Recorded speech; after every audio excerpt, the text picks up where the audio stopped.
What's up, guys? We're going to start the chapter on World War II right now, and pretty much the way that I'm going to have it set up is going to be similar to how it was when we studied World War One.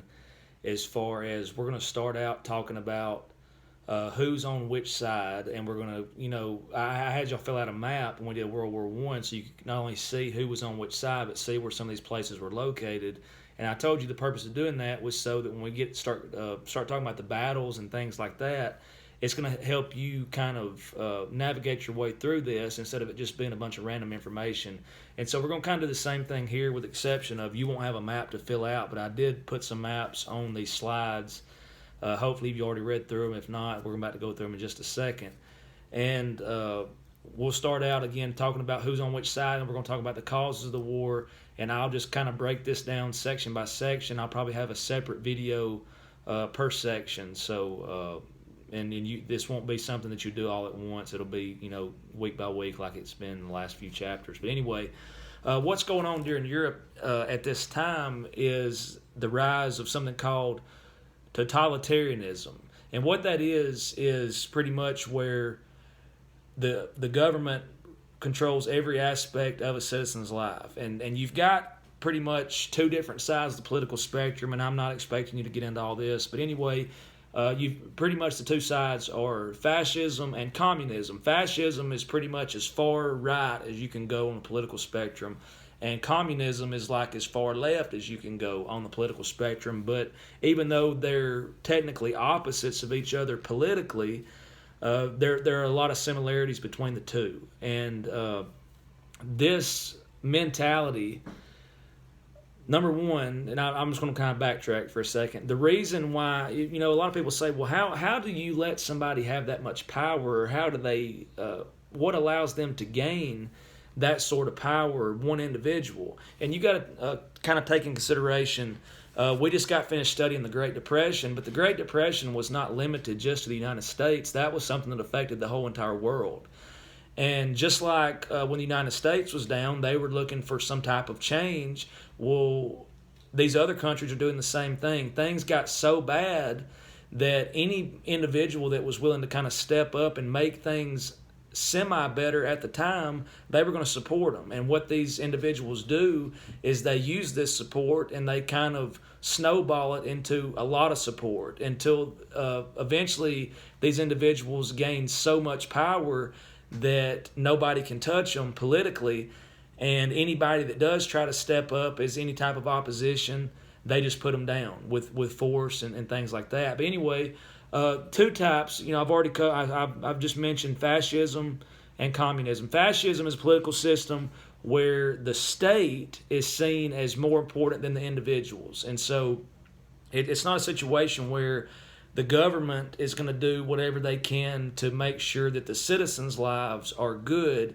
It's where citizens are going to do whatever they have to do to make sure that the country as a whole, or the state, is good. Okay, so they don't, they're not really concerned about individual rights and liberties and things like that. All the things that we really cherish here in the United States, that's not really the case under these totalitarianism governments. Communism is a political system in which the government controls all means of production, wealth, resources, everything, every part of a person's life.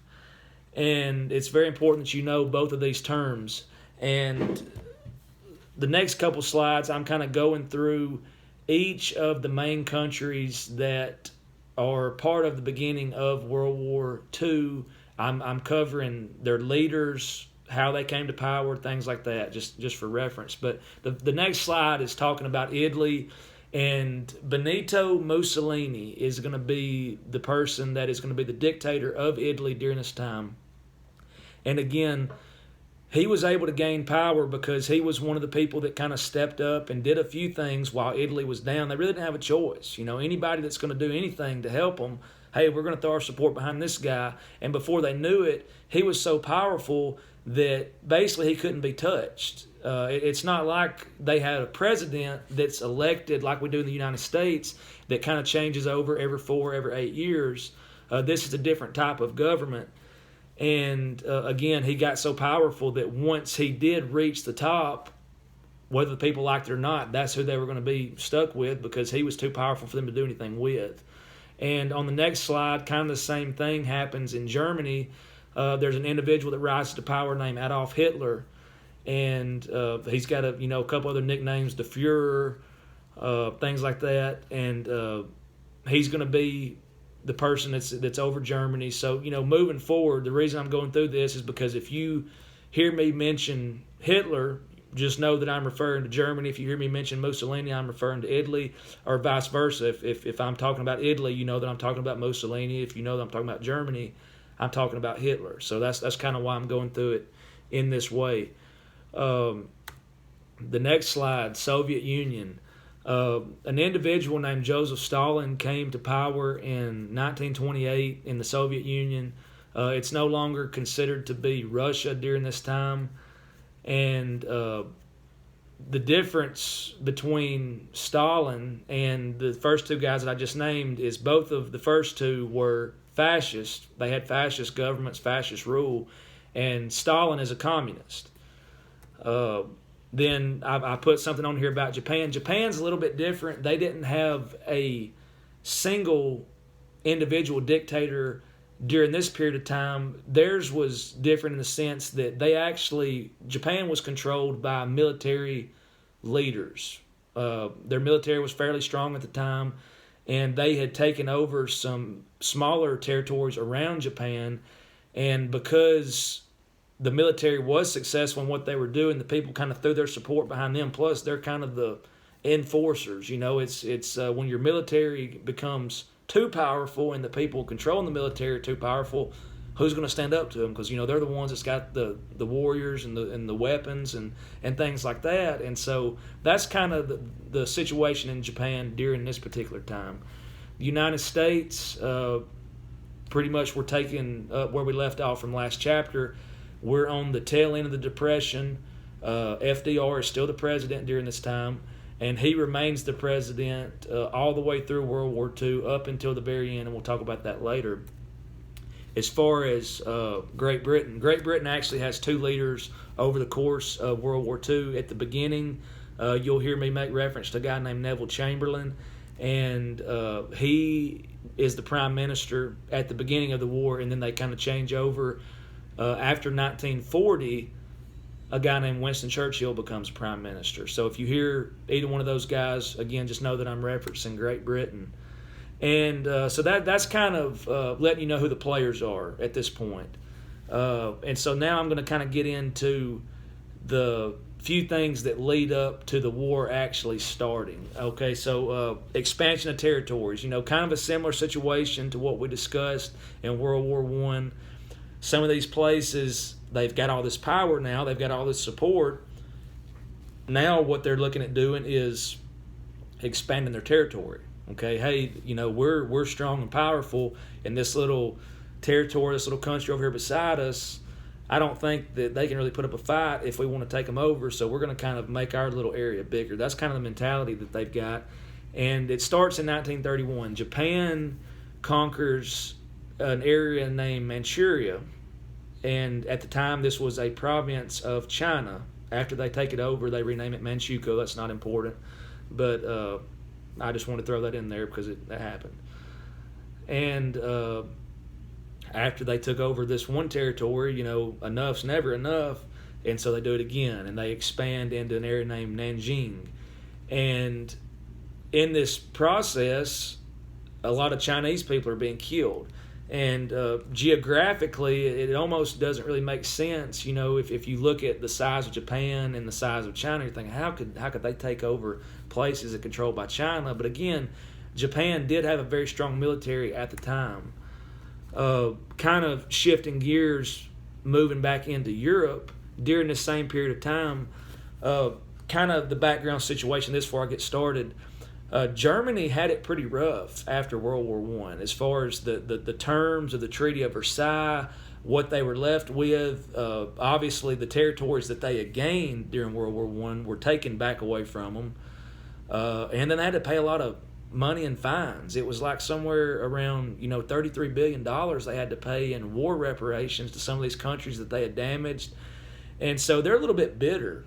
obviously. And so there's been a lot of thinking going on over the last few years since the end of World War I, and slowly but surely they kind of start to get back on their feet. They start to build their military. And then once their military gets built up, then they start to kind of get the idea, hey, we're gonna go take over some of these places that we lost. We're gonna gain some of this territory back, and there's an area, and you'll be able to see it. That's why I put the map on here, because it's doing this as a video without a map, looking at it live, it's a little bit different. But I did put those on there. There's an area that's referred to as the Rhineland that you may not be familiar with as far as your Europe map from World War I, because it didn't exist then. It was actually instated as part of the Treaty of Versailles, and long story short, it just kind of serves as a buffer zone in between Germany and France. Okay, and let me just click over to it where I can see. And if you'll click over 2 slides, you can look at it too. We'll look at it together. But the Rhineland, if you can see everything that's dark on the picture that I've put on slide 12, everything that's dark used to be Germany prior to the results of World War I. And so the Rhineland is not really a territory that Germany gained. That was already part of Germany. The new line is on the right edge of where it says the Rhineland. That was the new territory that was Germany. The Rhineland was no longer part of Germany. And again, they wanted to have a buffer so that Germany and France were not physically touching, because, again, they're not really friendly towards each other. Well, first thing Germany does, I'm going back to the notes, is they're going to annex the Rhineland. They're taking back this territory that they lost due to the Treaty of Versailles. And this happens in 1936. And again, one of the other terms of the Treaty of Versailles was about alliances. Taking over territory, building military, and not having alliances. Well, Germany's just, right back on track. I guess trying to break as many rules as possible. And so after they invade the Rhineland, they enter into an alliance with Mussolini. Again, also a fascist government, kind of have the same ideologies as far as the political spectrum. And so you've got this alliance, and for this point on, and again, if you hear me reference this, just know what I'm talking about. Their alliance is known as the Axis powers. I know that in World War I, we referred to them as the Central Powers. Now they're the Axis powers, okay? But it's still Germany and Italy, so I just want to kind of clear that up. And later down the stretch, Japan ends up joining on this side as well. And I'm going to cover all the sides in a minute. I've actually got a color-coded map that kind of breaks it down as well. Again, Hitler, he takes back over this territory that he lost. Is he satisfied? No. What's he going to do next? Try to take over more land. And so he's got his eyes set on this other area that's known as the Sudetenland. And so that's going to be his next target. So I'm going to go back to the map. And the Sudetenland is actually an area that's in between Germany and Czechoslovakia. If you'll turn in your flip through the notes and go to slide 13, there's a color-coded map that shows all of this. It shows Germany, it shows France, the Rhineland, which they have just took back over, which was at the time a demilitarized zone. And the purple pinkish area, that's the Sudetenland. And as you can see, it's kind of, again, it serves as a buffer between Germany and Czechoslovakia. Well, Hitler's going to go there next, and he's going to take this over. And while all this is happening, it's not going unnoticed. People are, you can't just take over a piece of land that's that size and people not know what's going on. And the mindset is this: avoid war at all cost, if you can. And so France and Britain, who were allies at the time, they're going to attempt this strategic theory, which is very weak, in my opinion, very weak. And of course, it's easy for me to say that looking back, but it's something called appeasement. It's kind of like the old saying, picking your battles. You can't just raise an issue about everything. It's kind of a little bit of give and take. and they're looking at it from a standpoint of, okay, we really don't want Germany expanding, but if we can reach some kind of agreement where we can avoid war, like what we just had 20 years ago, then we'll do it. And so Czechoslovakia is allied with Britain and France, which again is on the other side of that buffer zone of the Sudetenland. All right, and Czechoslovakia is looking for. They're like, hey, look, they're getting closer. What are y'all going to step in and help us if they try to take over our country? You know, they've already took back the Sudetenland and they took over the Rhineland. What if they keep moving this way? Are you going to help us? Okay, because Czechoslovakia can't do it by themselves, but if they are given the support of Britain and France, then, you know, that definitely puts them in a better situation. 1938, the Munich Conference. They pretty much sit down, Neville Chamberlain, you know, still the Prime Minister at the time of Great Britain, sits down with Hitler, and they're trying to work out a solution. Again, they don't want to go to war. And the terms of this proposed solution, I've got them on the slide. They say, look, Germany, you can have control of the Sudetenland as long as you do not demand any more territory. Kind of like, okay, you can have that. That's it. All right, that's enough. That's enough. You know, we've let you do this. You wasn't even supposed to do that. We're going to let you have it, but that's going to be all. Don't ask for anything else. Okay, it's kind of like, you know, probably kind of the way some of your parents have told you. Look, okay, that's enough. And Winston Churchill, at the time, who, you know, he's not the Prime Minister yet, but he's actually a British admiral during this time. He doesn't like appeasement. I don't either. Okay, but he had the right mindset during the time, and he actually comes on board and he says, I've actually got a quote from him on here. It says, the government had to choose between shame and war, and they have chosen shame. Now they'll get war. All right, think about that for just a second. Why does he say they're having to choose between shame and war? Because it's shameful that they're kind of cowering down to the demands of somebody that really shouldn't even have a leg to stand on. And he's saying that this solution is not going to prevent war. It's just going to really ensure that you have war down the road, because pretty much Churchill's looking around the corner and he's saying, look, Hitler's not going to stop here. He's not stopping with the Sudetenland. You can mark it down. You can give him this. You can think that you're pacifying him temporarily, but he's not going to stop. Okay, just letting you know he's not. And he proved to be pretty accurate, because in March 1939, which is not very long after they had this conference, Hitler and the German troops, they seize Czechoslovakia, and then they demanded territory in Poland. So they're still not done. And so again, on the next couple slides, I've got a map. Look over these where you can kind of familiarize yourself with these areas that I'm talking about. You can kind of see some of the areas around them. And then on slide number 14, and you can reference back to this quite a bit, but there's a lot here. I'm gonna stop for just a second with the notes and kind of talk about this picture on slide 14. This is a picture from the textbook. It's got all of Europe on there. It's color coded. It's got that yellow color for the Axis powers. It's got a green color for the Allied powers, which is Britain, France, Soviet Union.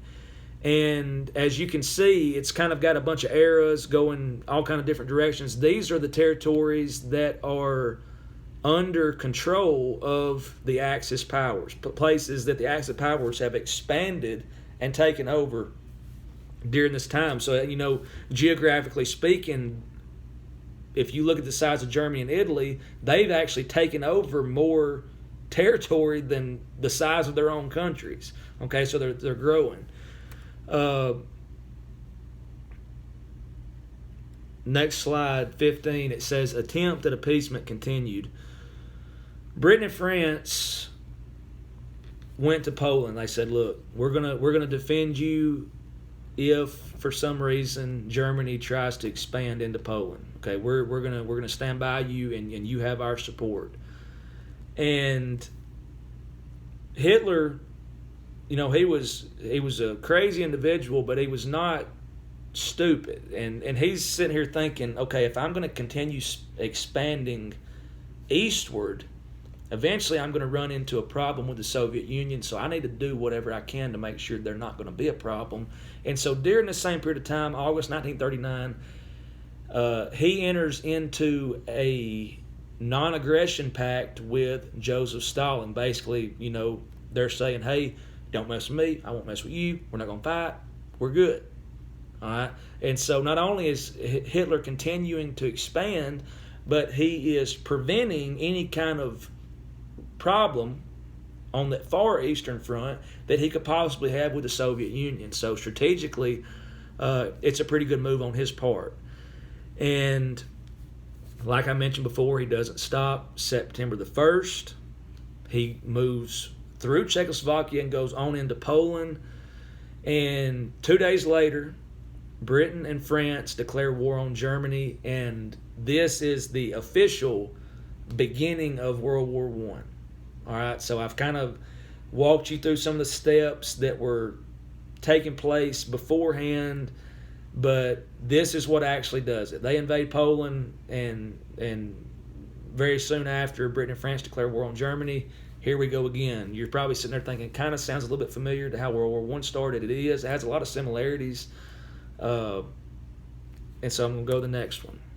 Next slide, I've got, it's a split screen, and it's got the Axis powers and the Allied powers. Make sure that you know these, okay? If you need to look at this, if you need to refer back to the color-coded map, but moving forward, if you don't know who's on which side during the war, then everything else that we talk about is not going to make much sense to you. It's just going to be random information. You got to know who is on each side.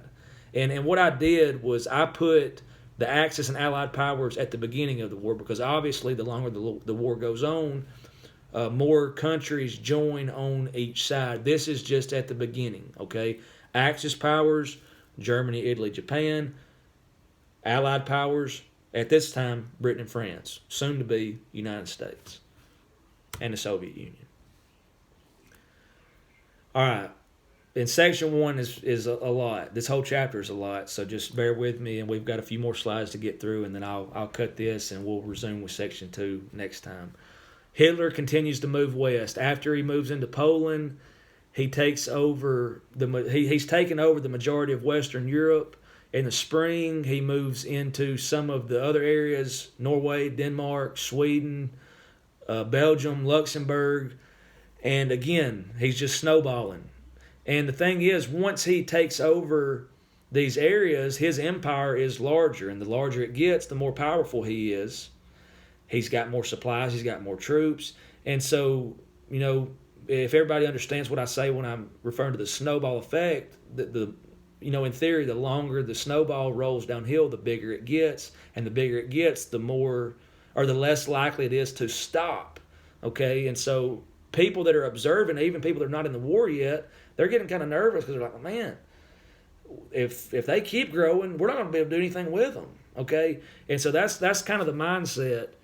One of the major battles during this time, and you may have heard of it before, it's the Battle of Dunkirk, and this is fought from May, the end of May, until the 1st of June of 1940, and pretty much the Allied forces were hemmed up in France, and they were having to retreat across the English Channel, and pretty much just doing whatever they could to get out of there. And so this mission was very popular, and they pretty much just left France behind, like, hey, we can't do anything to stop them, but we're going to try our best to get as many troops, as much of the supplies and stuff as we can out of here so that they don't take over those as well. And the Germans seized Paris, and by June of 1940, they had total control of France. And if you remember thinking back to World War I, France was a big part as far as they were allied with Britain, as in the Soviet Union, United States as well. But at this time, the area of France is pretty much done. Moving into Britain, now that they've secured France, now the Germans are going to attempt to move into Britain. So, I mean, it's definitely not looking good at all for the Allied forces at the beginning of the war. I mentioned that they took over France in June. Well, this is July 1940, a month later. The German Air Force, which is known as the Luftwaffe, that's how you say that word if you're wondering, they started to bomb London. They bombed London for 40 days in a row, just continuously dropping bombs. They were also doing a lot of damage to the military equipment that they had in Britain. Several people were losing their lives. And for whatever reason, Hitler, after about 40 days, he calls off the invasion. And it's not really known why, at this point he would take his foot off the gas, because he had so much momentum moving forward.